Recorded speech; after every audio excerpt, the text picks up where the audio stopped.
In this video, nasa unique treasure hunt tayo at magsa-search sa mga radioactive antiques dito sa Gateway District, Las Vegas, Nevada. Let's head to the first antique shop and explore what we'll see. I've been to this antique mall before back in August 2022, but there's a thing about them. If hindi mo na-visit them for a long time, magre-reload sila ang mga aisles sa mga new items. Baka makahanap ka ng new radioactive item. Then 2 years later, it's all new stuff and regroup. That's what makes antique shops so surprising, especially looking for some radioactive antiques.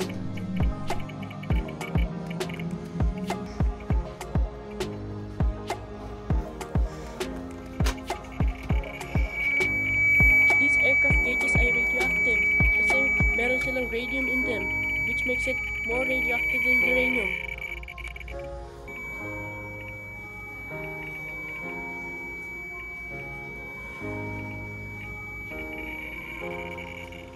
Here we see na pile ng Halls China Alton Leaf pottery. Anong really interesting about these potteries like that, and like many pottery items for the mid-20th century, ginamit nila depleted uranium oxide sa glaze para give them yung colors nila. Ginagawa na silang may radioactive. Collectors love these pieces, hindi para sa beauty nila, but also for their unique collections to radiation.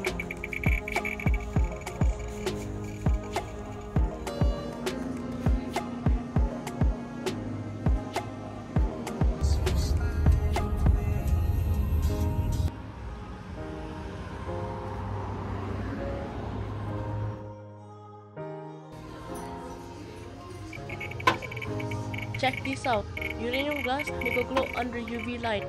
Itong glassware glows green because nag-contain uranium oxide in it, which makes it fluoresce brightly under UV light.